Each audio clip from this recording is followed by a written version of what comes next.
Mom, मैं सोच रही थी आज ये महाशय को ऑफिस लेकर जाऊं, पर ये घर पे ही नहीं है। और मेरी किस्मत इतनी फूटी हुई क्यों है? आपने मेरी शादी इस गधे से क्यों कराई है? शू करे छे? तुझे ऊपर जाने की बहुत जल्दी है। ऊपर जाने की?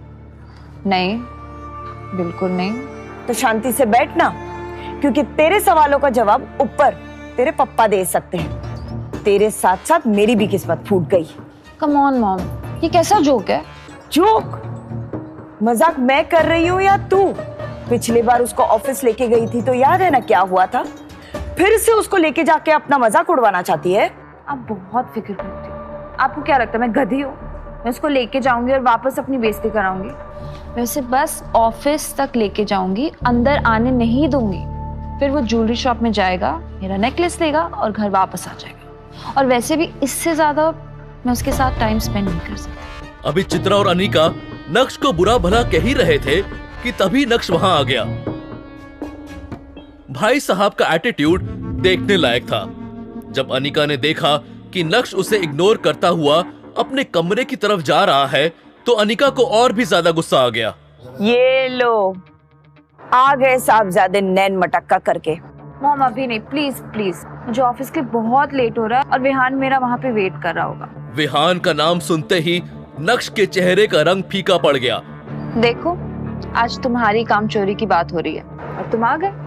मैं तुम्हें आखिरी मौका दे रही हूँ, तुम मेरे साथ ऑफिस चलो, उसके बाद ज्वेलर शॉप से मेरा सेट उठाना और फिर घर वापस आ जाओ। देख क्या रहे हो? चलो अब, तुम्हारे वजह से ऑलरेडी मुझे बहुत लेट हो गया। नक्श चित्रा से तो कभी कभार बहस कर लिया करता था, लेकिन वो अपनी वाइफ अनिका से कभी भी जुबान नहीं लड़ाता था। चलो। अनिका और नक्श कुछ ही देर में अनिका के ऑफिस पहुंच गए।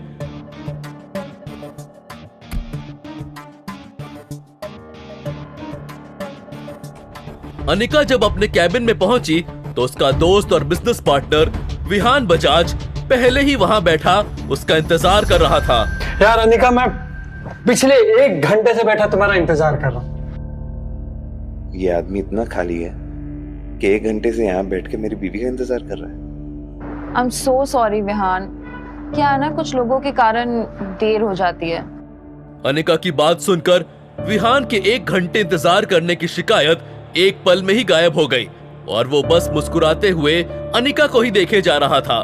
वो आज बहुत ज्यादा खुश नजर आ रहा था।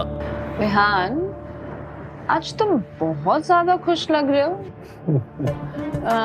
कोई लॉटरी तो नहीं लगी तुम्हारी? भाई साहब, अब तुम्हारा आना किसी लॉटरी से कम है क्या?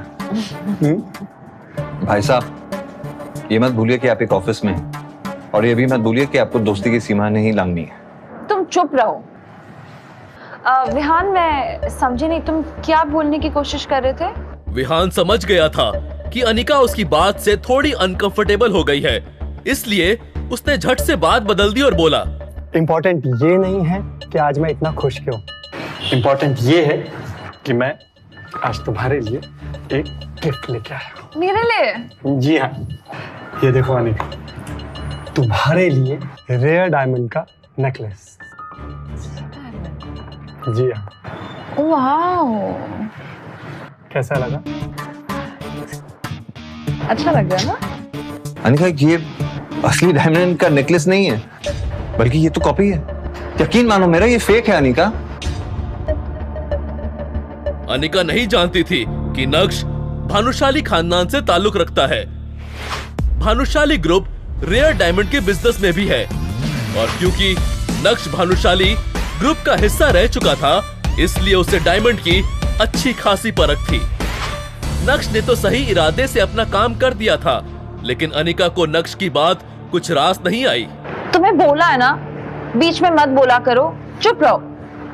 नक्श की बात सुनकर विहान को भी ये समझ आ गया था कि अब वो उस फर्स्ट कॉपी नेकलेस को ओरिजिनल बताकर अनिका को बेवकूफ नहीं बना सकता है। हाँ, ये मतलब असली रेयर डायमंड नेकलेस नहीं है, पर इसका एक एक हीरा असली है। बस इसकी क्वालिटी रेयर डायमंड नेकलेस से थोड़ी सी कम है। पर अनिका, मुझे जब भी रेयर डायमंड नेकलेस मिलेगा ना, मैं डेफिनेटली तुम्हारे लिए लेके आऊंगा, मैं प्रॉमिस। वाह, बहुत अच्छी बात है। मतलब रेयर डायमंड नेकलेस इस दुनिया में सिर्फ 10 बने हुए हैं और ये भाई साहब लेके आएंगे। ऐसे इंसान का तुम भरोसा नहीं कर सकती हो। अरे झूठ बोल रहा है तुमसे, आगे भी झूठ बोलेगा, कोई काम का नहीं है ये। और तुम्हें रेयर डायमंड नेकलेस की क्या जरूरत है अनिका, जब तुम्हारे पास असली डायमंड है। आज अनिका को विहान की हरकत से ज्यादा इस बात पर हैरानी हो रही थी कि अचानक नक्श के अंदर हर बात का जवाब देने की हिम्मत कहां से आ रही है।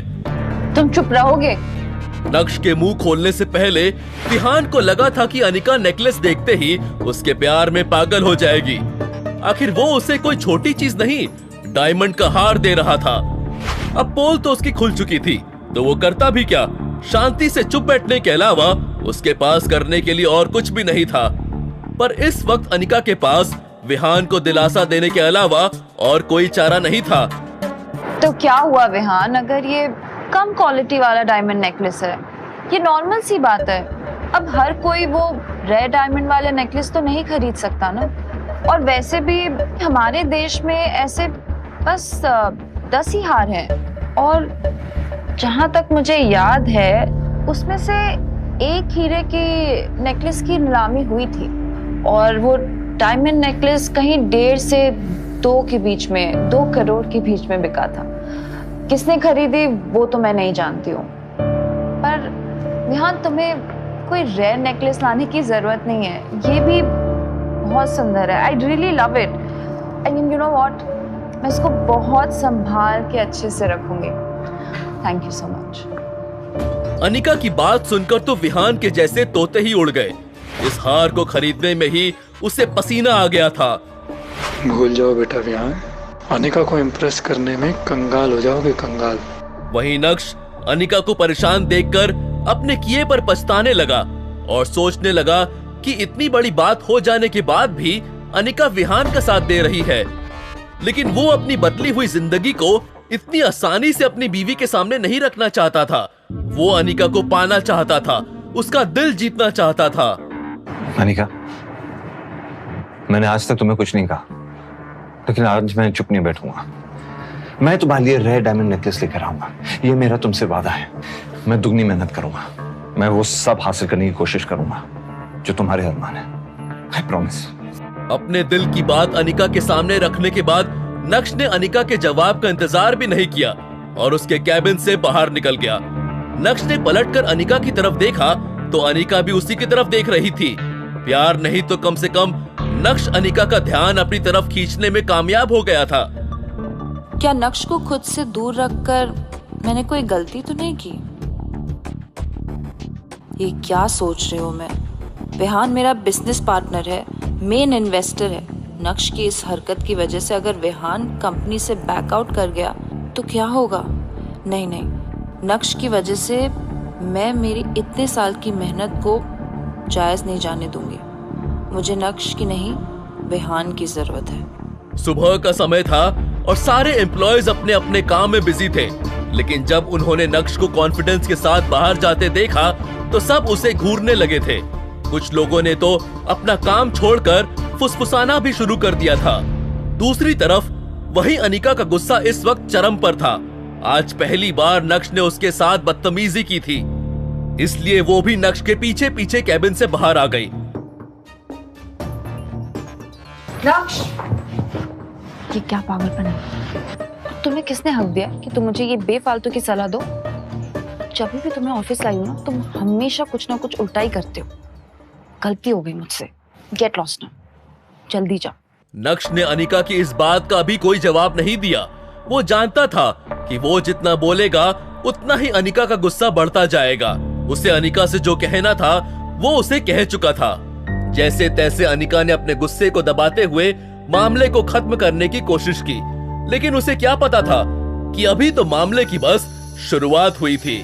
अबे ओ, रुक। बीते 2.5 सालों में जिस नक्श के मुंह से एक आवाज नहीं निकली, वो नक्श आज अनिका को सलाह दे रहा था। कैसे? नक्श की हिम्मत के पीछे कौन छुपा था? क्या नक्श का अपनापन देखकर अनिका के दिल में नक्श के लिए कुछ होगा, या फिर अनिका को बस अपने बिजनेस की ही पड़ी थी? विहान और नक्श के बीच क्या होगा? क्या विहान गुस्से में नक्श पर हमला करने वाला था? अगर ऐसा हुआ तो क्या अनिका नक्श को बचाएगी या फिर विहान का दांव उल्टा पड़ता हुआ नजर आएगा? जानने के लिए सुनिए